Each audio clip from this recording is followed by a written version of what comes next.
Hey YouTube, it's Gypsy. I decided to do my video from outside today because it's just gorgeous. I know it's February. I know so many of you out there are in this biting cold. Some of you still may have a little bit of snow with your scarves and your hats, but here in Texas it's still gorgeous.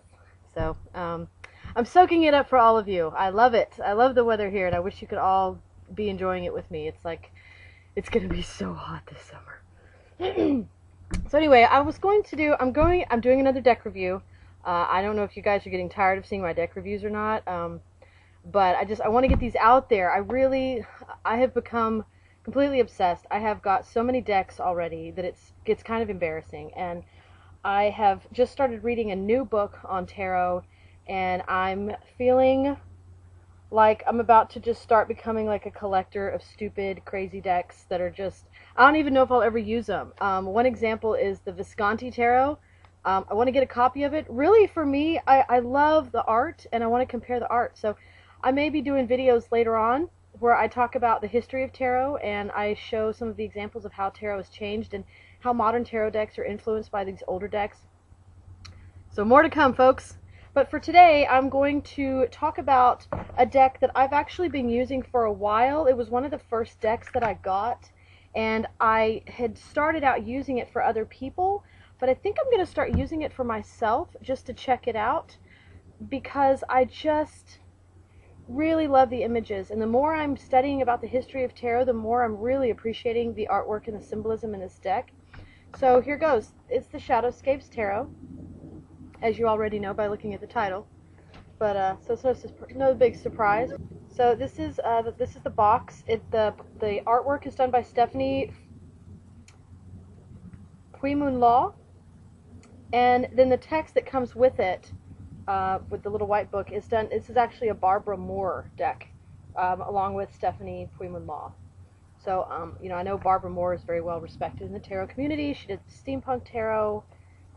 She's done some other ones. I can't think of it right off the top of my head. But anyway, cool little box. It's, you know, I don't keep my cards in the boxes, so I just have that kind of stored in my room. And then of course the little white book comes with it.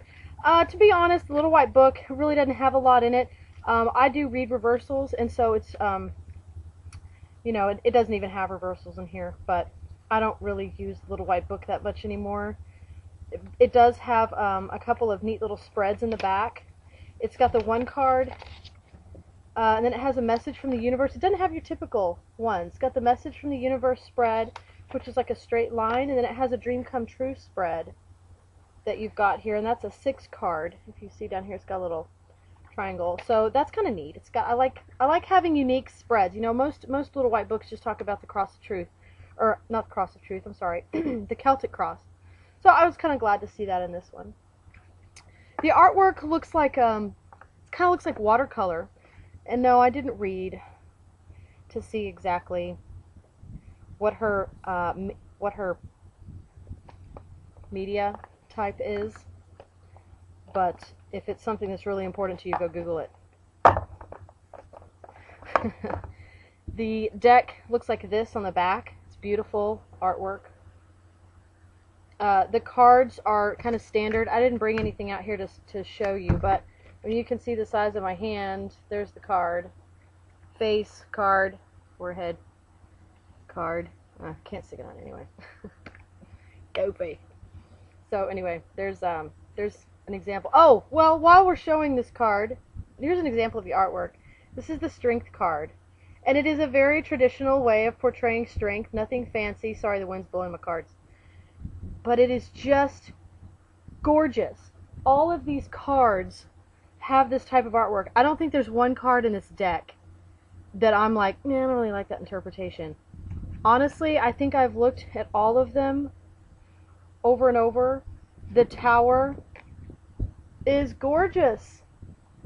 I mean, I know it's one of those cards that's like, oh, you're about to be thrown off your rocker. But even that, if I'm going to get bad news, or scary news, or a message of uncertainty in my future, give it to me like this. I'm cool with it. I'll figure out a way to deal. It's still pretty. It's gorgeous. How can you get... You know, and I like to give it to people real when I'm doing their readings. You know, the tarot is not always um, all hearts and flowers and roses. Dog. Okay. And so I do appreciate decks that, you know, that have very real pictures in them and things like that.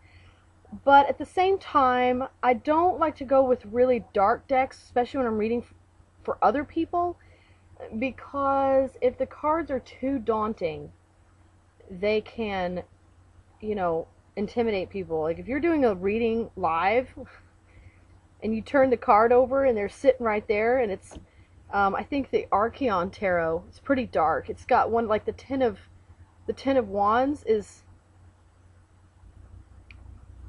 yeah, it's the Ten of Wands. It's a bunch of skulls sticking on swords sticking in the ground. It's like, oh, what? You know, and I actually got that in a reading yesterday, and I was reading for a friend of mine, and I turned it over, and she was like, oh, God.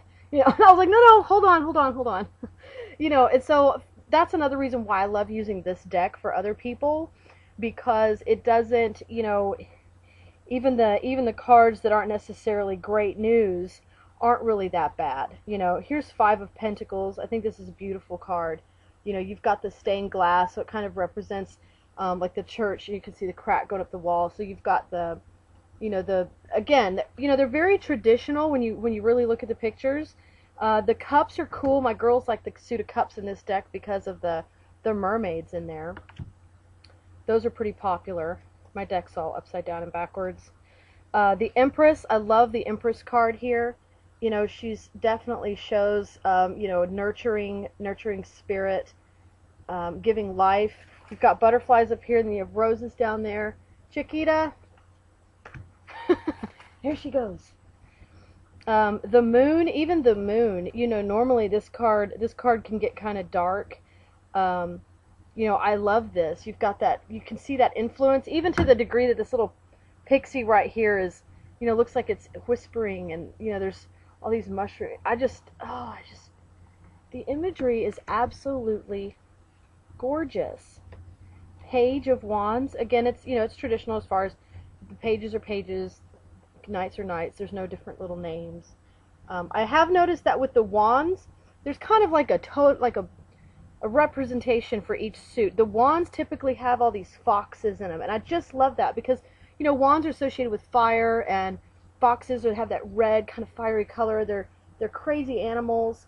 They're you know, very quick and agile. And the King of Swords, you know, he's kind of a solemn dude. He's kind of serious, but even then, he's still beautiful. He's just beautiful with his owl.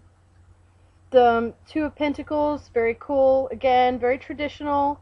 I love the monkey, man. I love the monkey. And this one's funny. I actually have a funny story about this one. The Four of Swords, you know, has to do with kind of recharging yourself, taking a break, and recentering a little bit. And I did a reading for someone one time, and when I was doing it was an email reading that I did, and so when I was writing up her reading, this card was came up in her spread, and when I was writing it out, I was like, you know, this card is telling you to kind of take a break, step back a little bit, give yourself some attention, you know, maybe you just kind of, you know, back away from all of the things that you're doing for everybody else around you and take some time to yourself. I was like, that doesn't necessarily mean go get your hair cut, because you see the knives there, the swords going through her hair. And I took that as a joke. Well, actually, like the day that that day, a little bit before she'd gotten my reading in the mail, she had gone and done that, and she'd gone and gotten her hair cut and kind of gave herself a little spa day, and she was like, oh, I felt so much better, so it's really funny that you said that. So I thought I was making a joke, and really, it did mean go get your hair cut. Go make yourself pretty. Do something for yourself. Let's see here. Wheel of Fortune. I always look at the Wheel of Fortune cards because I just think they're so unique. Every deck is they usually have a cool Wheel of Fortune card. So I like this one here in this deck. Let me see. Oh, Five of Wands is a favorite. Look at all those foxes, man. Look at the action. Just incredible. Incredible. Death card. Even the Death card. How perfect is it to represent the Death card and the changing of cycles and, you know, the cycle of death and rebirth, and by using a phoenix. It totally makes sense. So, yes, in case you haven't noticed, I love this card, the Chariot. I love it. I think it's beautiful. The Chariot here is represented by a woman, which is kind of unique because in a lot of decks they're actually represented the horses are being controlled by a man. So you know me, I'm all about female power to the woman. So I like the fact that it's a woman here controlling the chariot. You know, she's not even touching the horses, or unicorns I should say, and she's keeping things under control. You know, pure willpower, pure strength of consciousness. I love that. The Eight of Pentacles, another very cool card, the spider web there with the pentacles in it. You know, the Ten of Cups, I love this. This is a, you know, this is like a happy card. Happy card, you know, everything in balance. Got these great, you know, what is it, mer people? No, they're not mer people. They have feet, but they're in the water, swirling around. It's gorgeous. Is there any other ones that I just have to go, oh my god, look at this. Oh, the Hierophant. Hierophant, whatever. I say Hierophant. I'm from Texas. I can pronounce it wrong. We do that all the time. The Hierophant is beautiful. You know, and I love the fact that they've kind of, I don't know, taken the dogmatic aspects of the Hierophant that you usually see, you know, out of it, and it's a very natural, a very nature-based card, and I appreciate that a lot. That is one of the most beautiful Hierophant cards I believe I've ever seen. If you think you can beat my Hierophant card with your Hierophant card, post a video response, because I want to see it.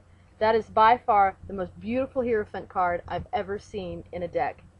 Hands down. Loving it. Oh, Knight of Wands is pretty cool. You know, of course, he's usually riding something, but how awesome is an antelope lion? A lionalope. It's cool. It's what it is. It's flipping awesome. Ten of Swords. This to me is really neat. You know, they're like poking holes through her cape. It's kind of got that, ah, crap feel to it. You know, get things under control. You better hurry up and figure things out because you're going down. I know I word things differently, kind of weird for my stuff. The Devil, I love, okay, the Devil card. I'm glad I kept going. Check out this Devil card. Now, this is what I want to see. You know, this has a lot going on in it. My Paulina Tarot has a lot going on in it, and I haven't done a review on that one yet, and I may need to at some point. But, you know, I like the Devil card in that one because there's a lot going on. It's not just focused on the devil. There's other stuff going on in the picture. I'm shifting because this is hurting my knees.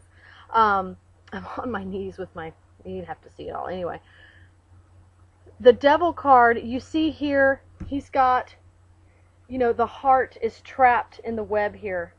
It's not free. It's trapped. He's got it trapped. You know, which I see symbolizing love, happiness, contentment. This good feeling here is being kept in place. It's not free. You know, you can't, it's not accessible. Down here at the bottom, you see the person. What am I doing? There we go. You see this figure here at the bottom that just looks like they're suffering. They're encased in these negative feelings and this negative energy. You see the lock here at the bottom holding them in, and there's these stone fairies that have kind of developed the shell around them. And then of course you have the theater mask here holding this wand in its teeth. It's just an incredible, incredible card. This little figure here is suspended. It's just being blown around. You know, definitely shows that feeling of being trapped in one's own vices. Chicky! So for that reason, I just, oh, I love that Devil card. Again, I just, you know, like the Hierophant, I just think it's gorgeous. The Pentacles are represented. I see a lot of these little lizards. A lot of the Pentacle cards are kind of nature-based, obviously, because they have to do with Earth. I love the lizards. And then, of course, the swords are mostly birds. The Pentacles seem to come to us in stars. They come in different forms, but there's always a little lizard. Let me get on track here. Okay, this is the wands. It looks like some kind of big fox thing. It's like got a fox tail. I'm not really, it's like a fantasy animal. I'm trying to find cups. There's usually water, usually mermaids. In this case, this is the Knight of Cups, so there's no mermaid. But most of the cup cards do have mermaids. They have to do with water, obviously. And then the swords have to do with, which is the air sign, has to do with birds. There's always birds in the sword card. And I think that the Three of Swords in this deck is also just beautiful. You know, what's sadder than that? You know, and the swan, the way it's laying, it's almost in the shape of a heart also. But it's like a tragic card. I just think it's gorgeous. Yeah, Temperance here. You see the balance. You see the balance of water versus air. It looks like, you know, the two elements, and she's bringing them together there in a beautiful globe. You know, the beauty and the balance. So if you, you know, I would actually even say that for someone starting out in tarot, I would even recommend this deck because the symbolism is so true to the traditional meaning of these cards. I've been studying the Rider-Waite perspective quite a bit lately. I've been reading that 78 Degrees of Wisdom, and like I said, I just started reading another one called The Tarot. It's the history of, I don't know, it's more of a historical book really, but I'll do a review on it once I'm finished. But this deck is, you know, very, very traditional, but it's just different enough that it's interesting, you know, and it's got just the coolest artwork. It's just fun to look at. And when you read for other people, when you get to the point where you're reading for other people, you know, they even like it. It's like, ooh, these are cool cards. In fact, today I was getting my car inspected, and I was getting my tires rotated. And so I was sitting in a little waiting area at Jiffy Lube, and this little girl came up, and I was looking through the cards because I was reading about the tower and how it changed from the Marseille deck to the, I can't remember his name right now, Jacques V something. And anyway, I was looking at the, you know, they were talking about the comparison, how one is striking a tower and one is striking a tree, and I was like, I wonder what's going on in this deck. So I picked it up, and it's kind of striking a tree. And as I'm looking through the deck, I was looking for this card, and she walked up, and she wanted to look at him, and she was fascinated by the cards, and she just kind of stick her face, she just wanted to touch him a little bit, you know. She wanted to play with him, and I was like, well, yeah, okay, I'll play with him, but you can look at him with me. And so we went through them, and she was fascinated by the pictures, so, you know, they are very engaging. So anyway, love the deck. Thumbs up, 2 thumbs up for the Shadowscapes deck by Stephanie Puiman-Law and Barbara Moore. I dig it. There's a plane overhead, so it's about to drown me out. You guys have a great day. Enjoy this February weather, or I will. Blessed be.